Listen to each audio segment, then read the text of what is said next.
Épisode 1, nous sommes en 854, et Marley est en guerre contre les forces alliées du Moyen-Orient depuis 4 ans, ce qui l'a obligé à suspendre sa mission de récupération du Titan fondateur sur l'île Paradis. La force de combat de Marley se compose principalement d'Eldiens, sous le commandement d'officiers marléens. Pour gagner enfin la guerre, les forces de Marley ont l'intention de s'emparer de Force Lava, ce qui leur permettra d'envahir le port où se trouve actuellement la flotte des forces alliées du Moyen-Orient, et de la détruire. Un jeune soldat nommé Falco est blessé sur le champ de bataille et doit être porté en sécurité par son frère Colt. Arrivé à l'abri dans une tranchée voisine, les camarades de Falco commencent à lui donner les premiers soins tandis que Colt fait un rapport à son supérieur, le commandant Magat. Colt signale qu'il sera impossible de creuser une autre tranchée à cause des tirs d'artillerie, mais son supérieur ne veut pas l'écouter. Alors que Falco délire et reçoit des soins médicaux, Gabi, l'un de ses compagnons d'armes, lui rappelle qu'ils ont pour mission de prendre le Force Lava. Falco demande pourquoi, en tant que candidat, ils se battent en première ligne, et Gabi explique qu'ils sont testés pour savoir qui deviendra le prochain guerrier. La bataille est utilisée pour déterminer qui héritera du titan blindé de Rainer Braun. Les autres candidats, Udo et Zofia, se disent que Gabi sera très probablement choisi. Les candidats guerriers sont Falco Gris, son frère aîné Colt, la cousine de Rainer, Gabi Braun, Udo et Zofia. Colt informe Magat que les soldats n'auront pas le pouvoir de détruire les voies ferrées du fort, et que s'ils ne se déplacent pas rapidement, ils seront anéantis par les tirs d'artillerie. Magat demande à Colt s'il a des idées, ce à quoi il suggère de libérer leurs deux guerriers Galliard et Pieck, respectivement le titan de la mâchoire et le titan du chariot. Magat rejette l'idée, ne voulant pas encore prendre le risque d'utiliser deux guerriers. Alors que les deux hommes discutent, Koslow les informe que le fort fait sortir la nouvelle arme des forces alliées du Moyen-Orient montée sur un train blindé, l'artillerie anti-titan, un canon à obus de 150 mm qui peut tuer n'importe quel titan, y compris l'un des 9 titans originaux, d'un seul coup. Magat ordonne à l'unité eldienne de 800 hommes de se préparer à combattre. Colt tente de protester, mais Magat l'arrête, lui rappelant qu'il devra changer d'attitude s'il espère hériter de la bête titan. Alors que le train blindé commence à se rapprocher de leur position, Gabi demande à Magat de lui permettre de détruire l'artillerie elle-même. Gabi parvient à s'approcher du train et à le mettre hors d'état de nuire avec des grenades à main. Cela permet au titan charrette de Pieck et au titan mâchoire de Galliard d'attaquer le fort. Depuis un dirigeable au-dessus, les Eldiens sont transformés en titans purs, par Zek en utilisant son cri et sont lâchés sur le fort, détruisant une grande partie de sa structure. Le titan blindé de Rainer, aidé par le titan mâchoire, réussit à pulvériser les défenses du fort, y compris un autre train blindé. Zek, constatant que la cause de cette guerre est la défaite des Warriors, se transforme en titan bête et anéantit la flotte alliée du Moyen-Orient, mettant ainsi fin à la guerre de 4 ans, avec Marley victorieux. Cependant, après avoir vu l'armement anti-titan développé, Marley se rend compte de la nécessité de reprendre l'opération pour récupérer le titan fondateur. Épisode 2, après la victoire de Marley à Force Lava, Theo Magat, Zek Jagger et Colt Gris assistent à une réunion avec leur général, qui est mécontent d'entendre que le reste du monde transforme la quasi-défaite des titans de Marley, en un élément positif pour les forces alliées du Moyen-Orient. Lorsqu'on lui demande son avis sur la question, Magat est obligé d'admettre que l'ère des titans touche à sa fin. Leur complaisance et leur dépendance à l'égard des titans ont entraîné leur sous-développement. Avec l'avancée des appareils, les titans ne pourront rien faire d'autre que regarder. Zek suggère qu'ils reprennent l'opération de l'île Paradis pour récupérer le titan fondateur, afin de gagner du temps pour que Marley puisse se restructurer et développer de meilleures armes. Le général l'écoute et demande si Zek n'a plus qu'un an à tirer de son mandat. Zek confirme que c'est le cas et qu'il est préoccupé par le fait que Colt n'hérite pas de toute la puissance de la bête titan. Avant la fin de son mandat, Zek souhaite se racheter pour son échec sur l'île Paradis il y a 4 ans.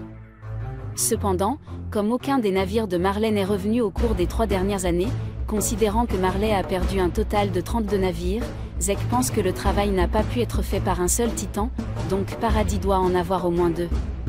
Marley aura besoin du soutien des titans pour attaquer l'île, et devra également se méfier du régiment d'éclaireurs.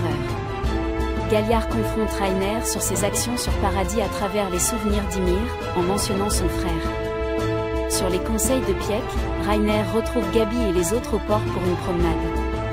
Cette nuit-là, dans le train qui les ramène chez eux, les soldats eldiens survivants félicitent Gabi pour son courage, tandis que Reiner encourage secrètement Falco à devenir le titan blindé à la place de Gabi. Les soldats et les guerriers eldiens arrivent à Liberio et retrouvent leur famille. Falco remarque un groupe de soldats traumatisés et aide l'un d'entre eux. Au dîner, Gabi raconte la victoire à Force Lava tandis que Reiner est amené à faire un récit de son séjour à Paradis, laissant Gabi perplexe lorsqu'il décrit les supposés démons de l'île comme toutes sortes de gens. Le lendemain, Zek informe les autres guerriers de son projet d'utiliser la famille noble, Tibur et son marteau de guerre titan pour annoncer une offensive contre Paradis. Zek propose que les Tibur révèlent publiquement leur implication et leur plan lors d'un festival à Liberio. Épisode 3. Carina Braun s'est assise à côté du jeune Reiner Braun, lui expliquant pourquoi son père n'est pas là. Le père de Reiner était un Marléen, et comme les relations entre Eldiens et Marléens étaient strictement interdites, il ne pouvait pas être avec eux. Carina a souhaité en larmes qu'il soit Marléen. De retour dans le présent, Reiner est allongé dans son ancienne chambre et se rappelle comment il s'est efforcé de devenir un guerrier pour que lui et sa mère puissent être Marléens. Un jour après l'entraînement, Zek Jagger, un autre candidat, a annoncé à ses camarades candidats qu'une attaque sur l'île de Paradis était prévue pour commencer dans quelques années, et que le moment de choisir les prochains guerriers approchait. Cependant, seuls 6 des 7 candidats seraient choisis pour hériter de leur titan. Reiner était ravi d'apprendre qu'il deviendrait bientôt un Marléen. Porco Galliard, agacé par l'optimisme de Reiner, lui rappela que le seul trait positif qu'il avait démontré en tant que candidat était son intense loyauté, ce qui ne serait pas suffisant pour gagner l'un des 7 titans en possession de Marley. Reiner, croyant que Porco prend à la légère la mission des Warriors, menace de le dénoncer au commandant, ce qui provoque la colère de Porco qui le frappe. Alors que Marcel Galliard sépare les deux, Porco se moque de Reiner avant de partir, et Marcel s'excuse auprès de Reiner. Berthold aide Reiner à se relever, qui se désespère à l'idée de ne pas être choisi pour l'un des titans. Berthold le rassure en lui disant qu'il a encore une chance d'être choisi en fonction de sa loyauté. Alors qu'ils allaient rejoindre les autres candidats, Berthold a demandé à Reiner s'il était d'accord pour devenir un Marléen si cela signifiait qu'il ne vivrait que 13 ans de plus. Reiner lui répond que dans 13 ans, il sera un héros pour avoir vaincu les démons vivants sur l'île Paradis et rendra ses parents fiers. Malgré les efforts de son fils, le père de Reiner rejette l'idée de vivre ensemble. Le commandant Magat envoie alors Annie Léonard, Berthold Over, Marcel Galliard et Reiner en mission à Paradis pour récupérer le titan fondateur, mais Marcel, sauvant Reiner, est dévoré par le titan Purdimir. À ce moment-là, Annie veut abandonner la mission, mais Reiner les convainc de continuer. Après l'assaut sur Wall Maria, ils se sont faufilés dans Wall Rose et ont rejoint le corps d'entraînement 2 ans plus tard. Pendant leurs années d'entraînement, ils ont cherché à obtenir des informations sur le titan fondateur, et Annie a même rencontré Kenny Ackerman. Reiner a finalement décidé de détruire Wall Rose. Émergeant de ses souvenirs, Reiner tente de se suicider, mais arrête après avoir entendu Falco dehors. Il s'exhorte à vivre pour son rôle de mentor auprès de Falco et des candidats. Falco s'arrête à l'hôpital et parle avec un soldat eldien, qui admet avoir simulé son amnésie due à un traumatisme pour éviter d'être renvoyé chez lui. Épisode 4. Reiner Braun tombe sur un Falco gris essoufflé en ville. Lorsqu'on lui demande où il va, Falco répond qu'il a oublié quelque chose au quartier général et qu'il va le récupérer, mais en réalité, il est en train de poster une lettre hors de la zone d'internement pour Monsieur Kruger, le soldat handicapé qu'il a rencontré à son retour à Liberio. Dans la soirée, Theo Magat apprend de Koslow que toute la famille Tibur est venue lui rendre visite. Alors que les 2 hommes vont à la rencontre de leur visiteur, Koslow remarque que les gardes personnels des Tibur ne font pas partie de l'armée marléenne. Ils sont accueillis par le chef actuel de la famille, Willy Tibur, qui les présente au reste de la famille. En parlant en privé, Willy demande à Magat s'il est capable de dire quel Tibur détient actuellement le marteau de guerre titan. Magat répond qu'il ne peut pas et se demande même s'il est ici. Amusé, Willy lui assure que c'est le cas. Il dit à Magat qu'il est venu ici pour voir la statue d'Elos, le héros marléen qui a tué le diable de toute la terre, et est devenu célèbre comme un héros qui a sauvé le monde. Willy Tibur et le commandant Magat forment une alliance, pour arrêter le bellicisme et rétablir l'équilibre entre Eldia et Marley. À l'hôpital, Falco rend visite à Kruger, qui le félicite d'avoir battu Gabi. Il remarque un gant de baseball à côté de Kruger et lui demande s'il a été envoyé par sa famille. Kruger répond qu'il pensait que cela rendrait la vie à l'hôpital moins ennuyeuse, mais que c'est difficile dans son état actuel. Il dit à Falco qu'après le festival, il retournera dans sa ville natale. Apercevant un médecin qui arrive, Falco décide de partir et le médecin s'assoit à côté de Kruger. Le docteur se présente comme Monsieur Jaguer, le père de Grisha, un médecin de la zone d'internement qui vient parfois ici pour boire du thé. Il raconte à Kruger l'histoire de la famille de Falco et les liens de l'oncle du garçon avec les restaurateurs eldiens.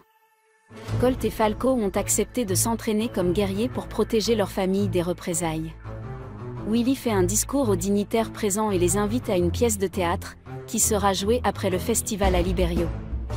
Les guerriers et les candidats profitent du festival le jour de son arrivée. Plus tard dans la journée, ils se dirigent tous vers la place pour la pièce de Willy. Dans une scène de post-crédit, juste avant que la présentation ne commence, Falco emmène Rainer dans un sous-sol derrière la scène, où il rencontre Kruger.